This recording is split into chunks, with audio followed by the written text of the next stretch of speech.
வணக்கம் நேர்களே, இது ஷர்மிளா டாக்கீஸ். நான் உங்கள் டாக்டர் ஷர்மிளா. இன்னைக்கு நம்மளோட சிறப்பு விருந்தினரா இணைஞ்சிருக்கிறாரு மார்க்சிஸ்ட் கம்யூனிஸ்ட் கட்சியின் மாநில செயற்குழு உறுப்பினர் ஐயா திரு மதுக்கூர் ராமலிங்கம் அவர்கள். வணக்கம் சார்.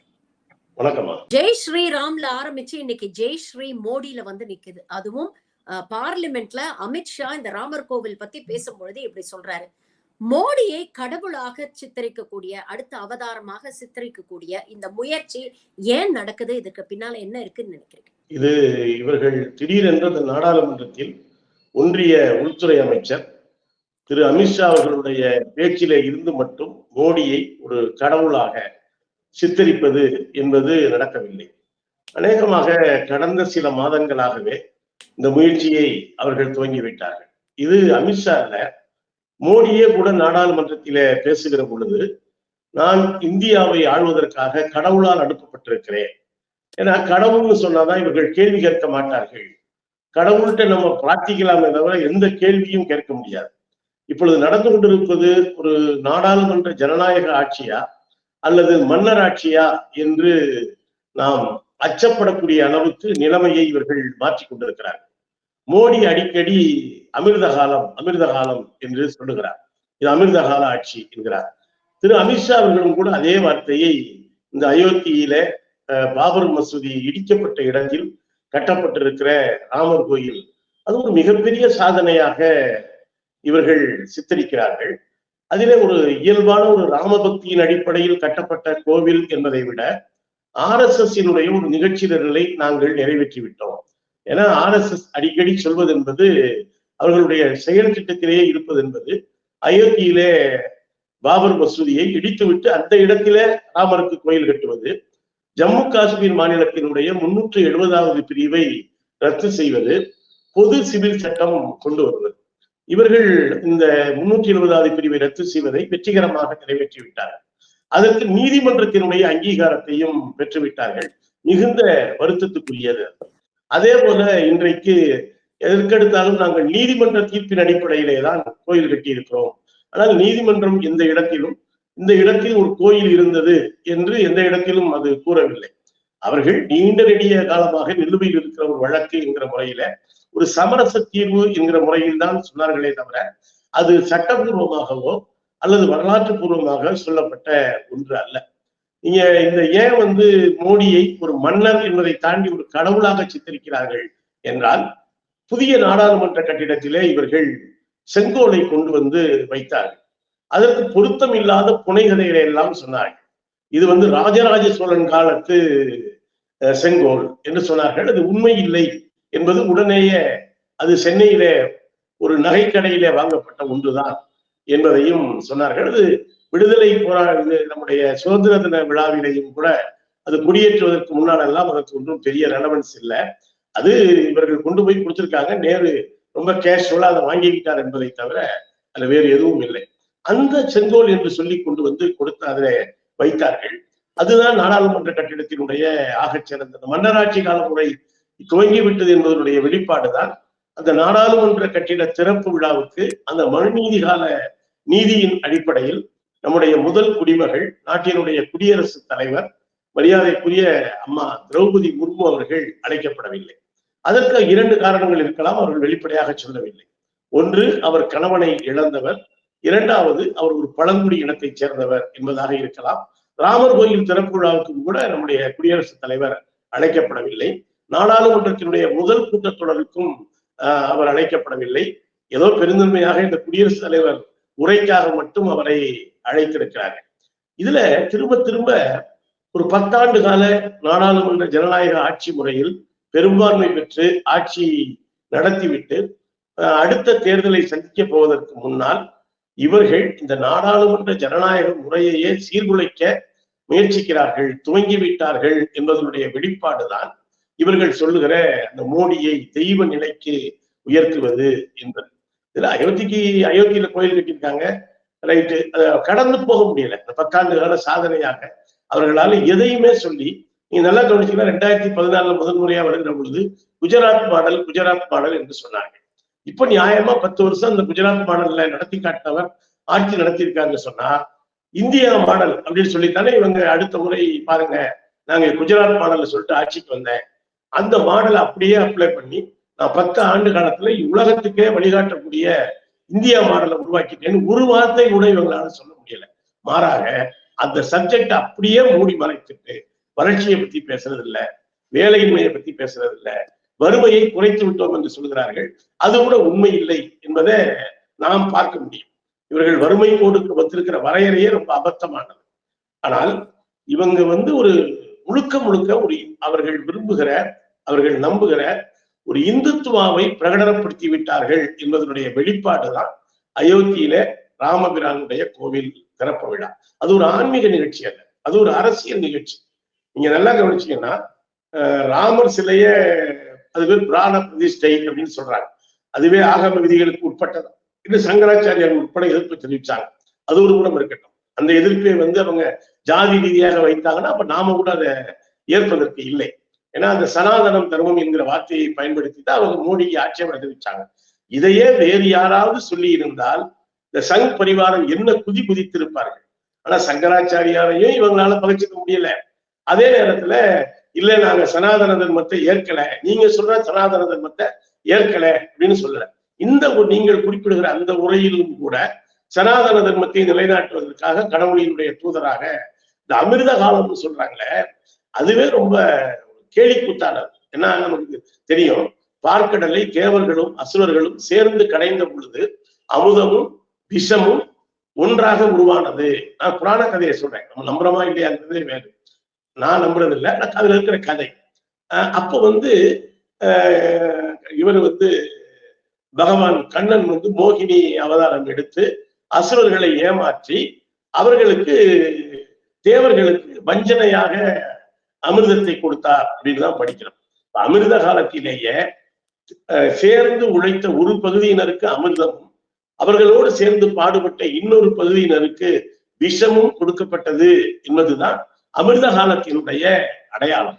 இப்பொழுதும் கூட இவர்கள் உழைக்காமல் இருக்கிற கார்ப்பரேட் முதலாளிகளுக்கு அமிர்தத்தை அள்ளித் தருகிறார்கள். உழைத்த கோடிக்கணக்கான இந்திய மக்களை, அவர்கள் புலம்பெயர் தொழிலாளர்களாக இருக்கலாம், சிறு குறு தொழில் நடத்துகிற தொழில் முனைவோராக இருக்கலாம், வேலை வாய்ப்பை எதிர்பார்க்குகிற இந்தியர்களாக இருக்கலாம், கிராமப்புற தொழிலாளர்களாக இருக்கலாம், அவர்களை அசுரர்களாக எண்ணி விஷம் கொடுக்கிறார்கள். எனவேதான் ஒரு தேவ கதையை இவர்கள் இங்கே புகுத்துகிறார்கள். இது இந்த நவீன 75 வருஷம் ஆயிடுச்சு.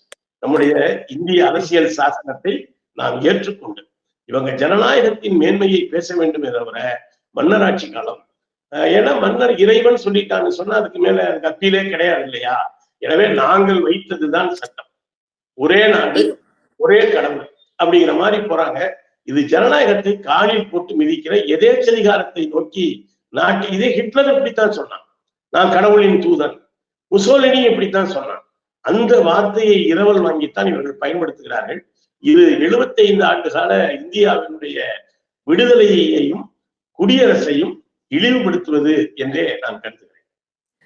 ஒரு பக்கம் மோடியை விஸ்வகுருன்னு சொல்றாங்க, உலக நாடுகளுக்கே உலகத்தில் உள்ள தலைவர்களுக்கெல்லாம் அவர் வழிகாட்டி அப்படின்னு சொல்றாங்க. ஆனா இன்னொரு பக்கம் பாத்தீங்கன்னா, திண்ணை எப்போ காலியாகும், நம்ம எப்போ உட்காரலாம் அப்படிங்கிற ஒரு போட்டி பாஜக ஆளக்கூடிய மற்ற முதலமைச்சர்களுக்கு இடையே தெரியுது. குறிப்பா இந்த ராமர் கோவில் இனாகரேஷனுக்கு அப்புறம் பாத்தீங்கன்னா பாஜக ஆளக்கூடிய மாநிலங்கள் எல்லாம் வன்முறை வெடிக்குது. எல்லாருமே அதை கையில எடுத்து இன்னும் தீவிரப்படுத்துறாங்க.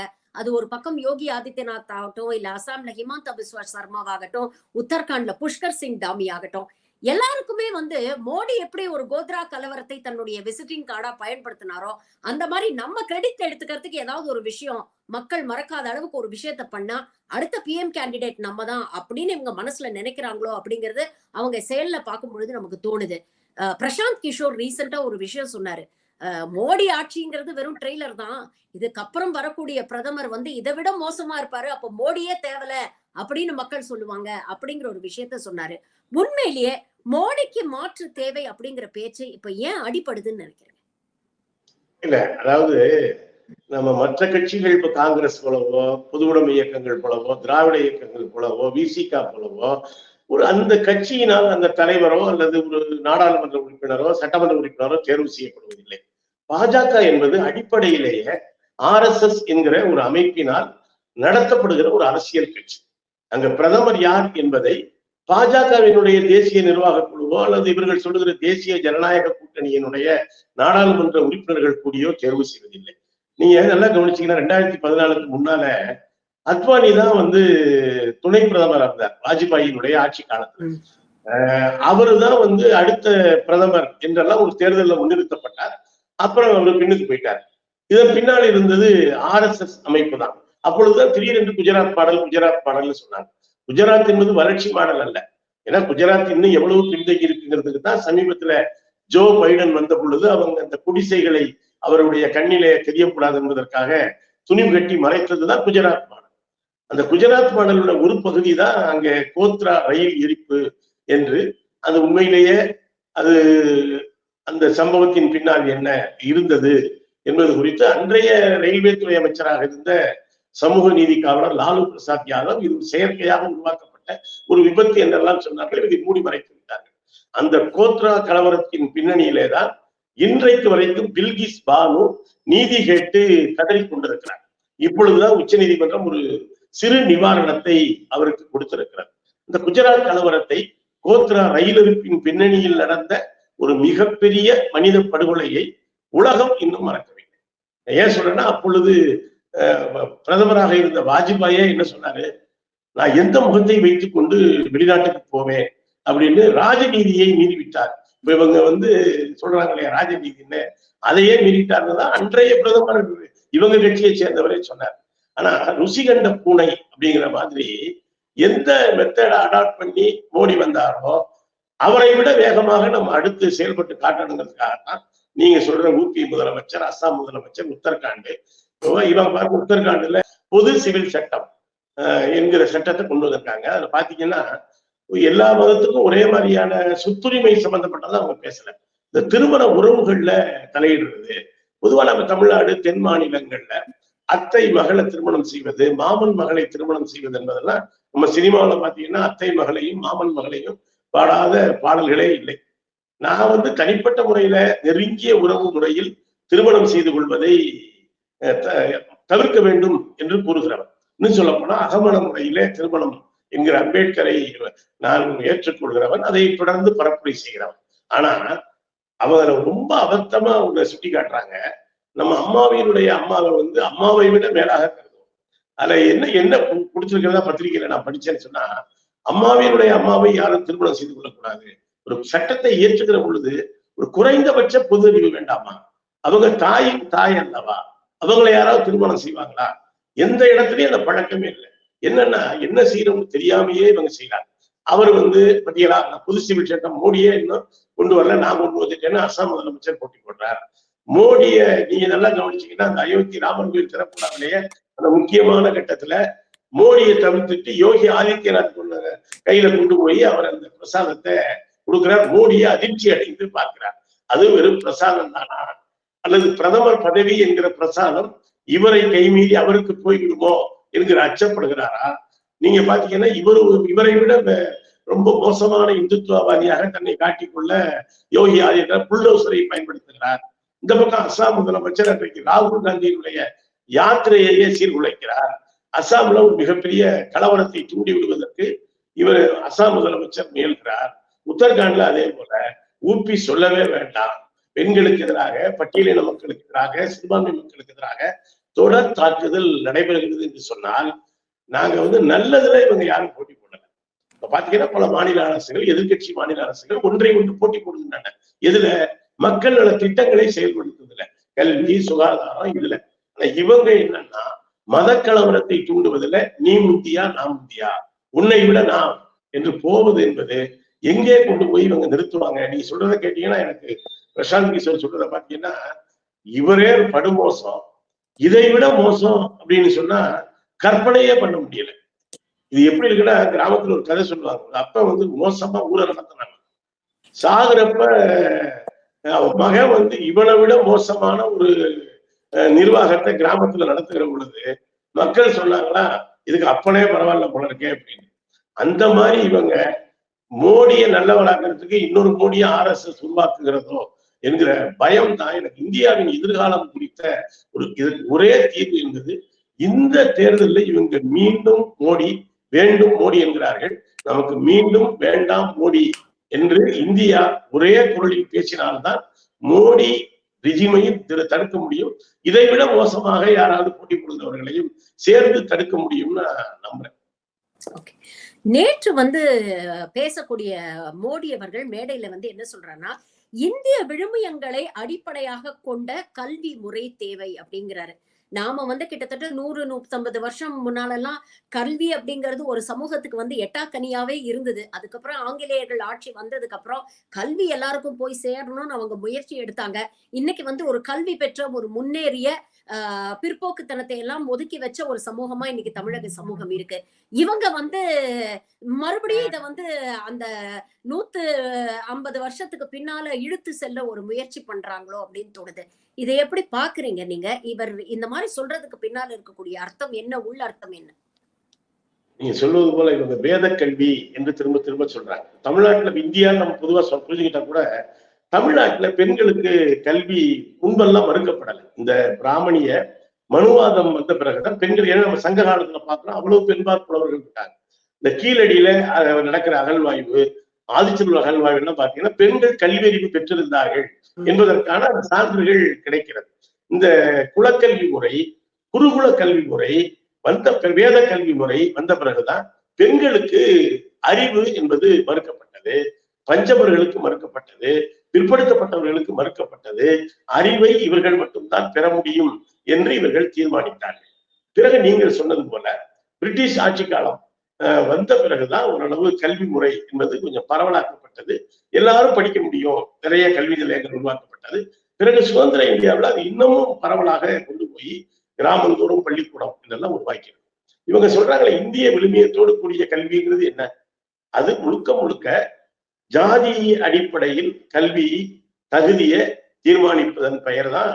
நீங்க பாருங்க, குருகுல கல்வி எல்லாம் அவங்க திரும்ப திரும்ப பேசுறாங்க. இந்த புதிய கல்விக் கொள்கையிலேயே குருகுலத்தை பத்தி ரொம்ப சிலாகிக்கிறாங்க. அவங்க சொல்ற குருகுலத்துல எல்லா ஜாதியினரும் சேர்ந்து படிக்க முடியுமா? இல்லைங்கிறது தானே மகாபாரத கதையில கர்ணன் வெளியே விரட்டப்பட்டது, ஏகலைவன் விரட்டப்பட்டது, சமூகன் தலை வெட்டப்பட்டது, இப்படி ஏராளமான உதாரணங்களை சொல்லிக்கிட்டே போக முடியும். இந்த இந்திய விழுமியம் அப்படின்னு சொல்றாங்களே, அவங்க அதுல சொல்றது ஜாதிய அடிப்படையில் உழைக்கிற மக்களுக்கு கல்வியை கொடுக்கக்கூடாது. பெண்களுக்கு பாருங்க, இன்னைக்கு சுதந்திர இந்தியாவுல பெண்களுடைய கல்வி இப்ப சாதாரணமா ஒரு தேர்வு முடிவு வருகிற பொழுது பாத்தீங்கன்னா ஆண் பிள்ளைகளை விட பெண் பிள்ளைகள் அதிக மதிப்பெண் பெறுகிறார்கள், அதிக எண்ணிக்கையில் வெற்றி பெறுகிறார்கள். எவ்வளவு மகிழ்ச்சியான ஒரு விஷயம்.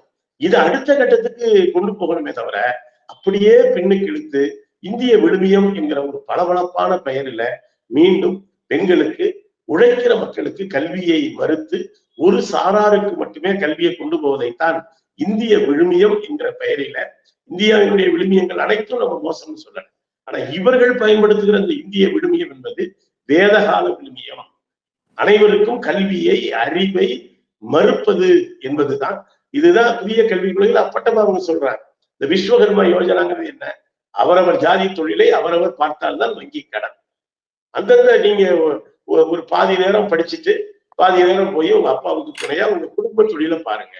இதைத்தானே ஒரு காலத்துல குலக்கல்வி முறைன்னு ராஜாஜி தமிழ்நாட்டில் கொண்டு வந்தாரு. மிகப்பெரிய போராட்டம் நடத்தி தமிழ்நாடு அதை முறியடித்தது.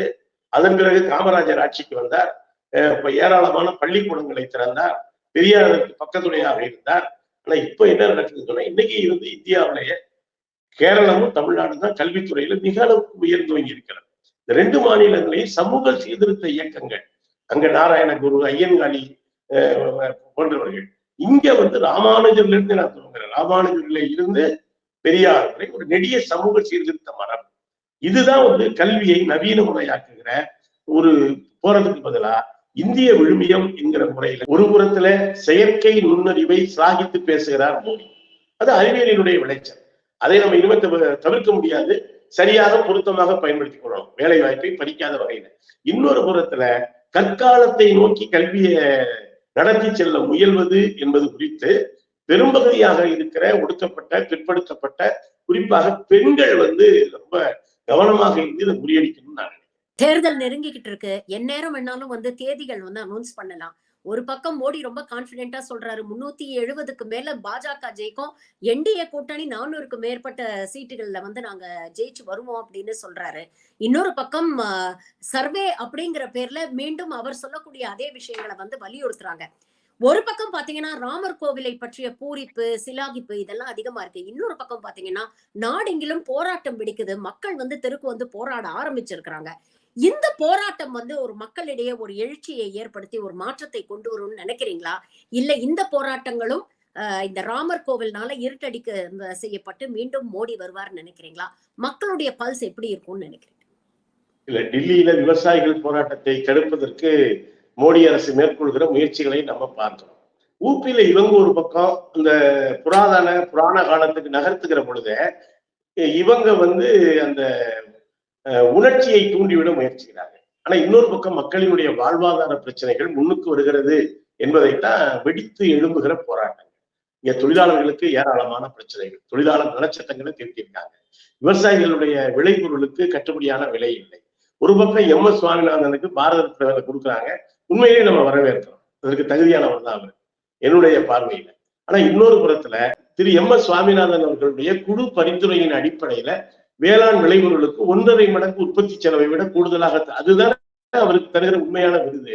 அவருக்கு ஒரு விருதை கொடுத்துட்டு அவர் சொன்ன எந்த பரிந்துரையும் கேட்கலன்னா எப்படி? நீங்க சொல்றது மாதிரி நிச்சயமாக நிதிஷ்குமார் போனதை கூட நான், கூட்டணியை விட்டு போனது கூட நான் நல்லதுன்னு நினைக்கிறேன். நான் கட்டிச்சத்துக்குள்ள பெருச்சாலியை வச்சு கட்டின கதையா இவர் இன்னும் கொஞ்சம் காலம் கழிச்சு இந்த கூட்டணியை உழப்புறதை விட இது வந்து கசடுகள் எல்லாம் நீங்கி உண்மையான மதச்சார்பின்மையின் பக்கம் இருக்கிறவர்கள் யார், இந்த நாட்டினுடைய கூட்டாட்சிக்காக நிற்கிறவர்கள் யார்? இப்போ கூட எனக்கு மிகுந்த நம்பிக்கை இருக்கிறது. மகாராஷ்டிரா இருக்கு, நம்முடைய தென் மாநிலங்கள் இருக்கு, வடகிழக்கு மாநிலங்கள் இருக்கு. இவங்கெல்லாம் வந்து, ஏன்னா நீங்க இப்ப சமீபத்தில் நடந்த அந்த வடகிழக்கு மாநில தேர்தலுக்கு மோடியே பிரச்சாரத்துக்கு போகல. இவங்க இந்த ஊபி, மாப்பி, ராஜஸ்தான், சமீபத்திய 5 மாநில தேர்தல் இதை வச்சே கணக்கு போடுறாங்க. இப்ப நம்ம செய்ய வேண்டியது, அதாவது வந்து இந்த இந்திய மக்களை தேசபக்தர்கள் வந்து செய்ய வேண்டியது என்னன்னா, இப்ப நடைபெற்றுக் கொண்டிருக்கிற மக்கள் போராட்டங்களை இன்னும் வீச்சோடு கொண்டு போகிற பொழுது இவர்கள் முன்வைக்கிற அந்த அந்த அமிர்த காலம் இருக்கு இல்லையா, அமிர்த காலத்தை போராட்ட காலம் தோற்கடிக்கும் என்றே நான் உறுதியாக நம்புகிறேன். பல விஷயங்களை இன்னைக்கு எங்களோட பகிர்ந்துட்டீங்க சார். உங்கள் நேரத்துக்கும் கருத்துக்களுக்கும் மிக்க நன்றி. Thank you very much sir. நன்றி, மிக்க நன்றி.